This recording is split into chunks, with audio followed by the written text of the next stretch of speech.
একটি বিল্ডিং এর গুরুত্বপূর্ণ একটি কাজ হলো প্লাস্টার করা। প্লাস্টারের ক্ষেত্রে আমাদেরকে কয়েকটা বিষয়ের প্রতি নজর রাখতে হবে। একটি প্লাস্টারের গুণগত মান যদি আমি নিয়ন্ত্রণ করতে চাই অথবা নিশ্চিত করতে চাই, প্লাস্টারের গুণগত মান নিশ্চিত করার জন্য সর্বপ্রথম আমাকে যে বিষয়টা খেয়াল রাখতে হবে সেটা হলো প্লাস্টার করার জন্য যে সকল উপাদান ব্যবহার করা হয় এই উপাদানগুলোর গুণগত মান ঠিক আছে কিনা। প্লাস্টার করার জন্য আমাদেরকে ব্যবহার করতে হয় বালি এবং সিমেন্ট। সিমেন্টের যে গুণগত মান নিশ্চিত করার জন্য আমাদেরকে ভালো একটি কোম্পানির সিমেন্ট ব্যবহার করতে হবে। এটা ওপিসি হতে পারে, পিসিসি হতে পারে। বালির ক্ষেত্রে আমাদেরকে নিশ্চিত করতে হবে যে বালিটা আমরা ব্যবহার করব প্লাস্টার করতে সেই বালিটা পরিষ্কার কিনা।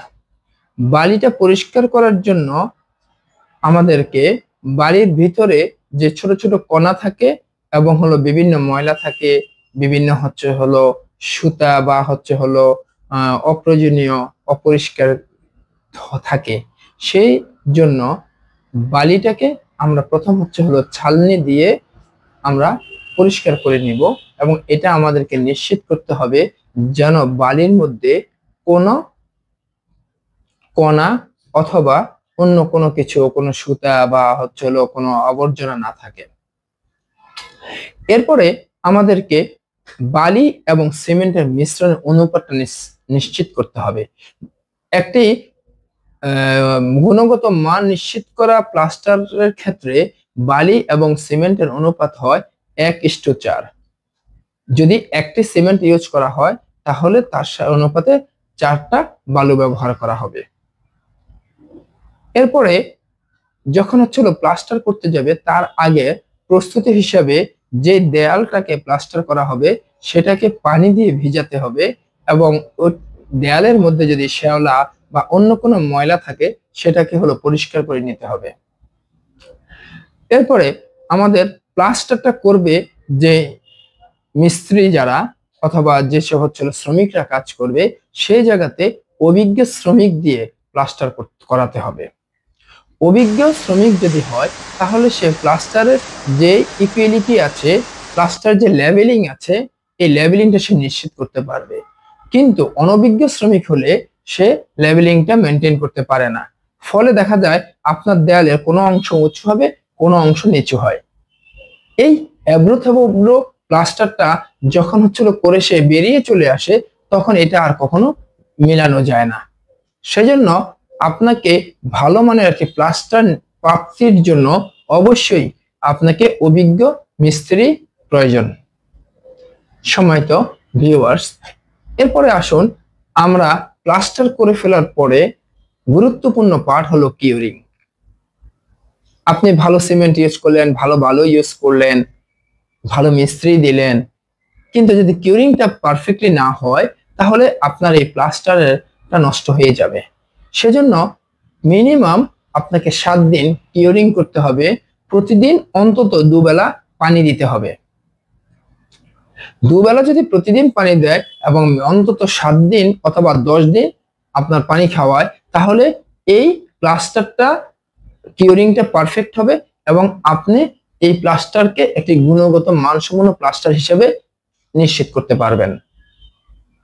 এখন আমরা আসি, আপনার প্লাস্টার করা হলো, কিউরিং করা হলো, এখন আপনি কিভাবে বুঝবেন যে আপনার এই প্লাস্টারটা গুণগত মান নিশ্চিত হয়েছে? সেটার জন্য আপনাকে পরীক্ষা করতে হবে। প্রথমত পরীক্ষা করবেন আপনি যে প্লাস্টার করা হয়েছে সেই জায়গাতে হাতুড়ি অথবা কাঠের টুকরো দিয়ে আপনি যদি শব্দ করেন, যদি সেটা টাস টাস করে শব্দ হয়, রিজিড শব্দ হয়, তাহলে বুঝবেন আপনার প্লাস্টার পারফেক্ট আছে। কিন্তু যদি আপনি দেখেন সেটা হলোর মতো, ফাফার মতো শব্দ হয়, তাহলে বুঝতে হবে আপনার প্লাস্টারটা গুণগত মানসম্পন্ন হয়নি। দ্বিতীয়ত আপনি পানি ব্যবহার করে আপনার প্লাস্টারের গুণগত মান পরীক্ষা করতে পারবেন। আপনি যখন কিউরিং শেষ হওয়ার পরে আপনি সেখানে পানি দিবেন, পানি দেওয়ার পরে যদি দেখেন হচ্ছিল পানিটা আপনার হলো সাথে সাথে নিচে পড়ে যায়, তাহলে বুঝতে হবে যে এখানে সিমেন্ট অধিক ব্যবহার করার কারণে এখানে একটা স্টাকল তৈরি করেছে, যার কারণে পানিটা আর চুষে নেয় না, পানিটা ছেড়ে দিয়েছে। আবার আপনি যদি দেখেন যে পানি দেওয়ার পরে পানিটার সাথে সাথে অনেক বেশি চুষে নেয়, তাহলেও প্লাস্টারের মান নিশ্চিত হয়নি। তখন আপনার যে বালি মিশ্রিত করেছে, বালির পরিমাণ বেশি ছিল এবং আপনার কিউরিংটা সঠিকভাবে হয়নি। তৃতীয়ত, আপনি দেখবেন যে আপনার যে প্লাস্টার করা হয়েছে সেই প্লাস্টার থিকনেসটা হলো 10 থেকে 15 মিলিমিটার। তাহলে আপনি দেখবেন যে আপনার প্লাস্টার যে থিকনেসটা আছে সেটা আপনি মেপে দেখতে পারেন আপনার প্লাস্টারের থিকনেস 10 থেকে 15 মিলিমিটার আছে কিনা। সম্মানিত ভিউয়ার্স, আশা করছি আজকের ভিডিও থেকে আপনারা প্লাস্টারের গুণগত মান সম্পর্কে কিছু ধারণা পেয়েছেন। একটি বিল্ডিং এর গুরুত্বপূর্ণ একটি কাজ হলো প্লাস্টার করা। প্লাস্টারের ক্ষেত্রে আমাদেরকে কয়েকটা বিষয়ের প্রতি নজর রাখতে হবে। একটি, প্লাস্টারের গুণগত মান যদি আমি নিয়ন্ত্রণ করতে চাই অথবা নিশ্চিত করতে চাই, প্লাস্টারের গুণগত মান নিশ্চিত করার জন্য সর্বপ্রথম আমাকে যে বিষয়টা খেয়াল রাখতে হবে সেটা হলো প্লাস্টার করার জন্য যে সকল উপাদান ব্যবহার করা হয় এই উপাদান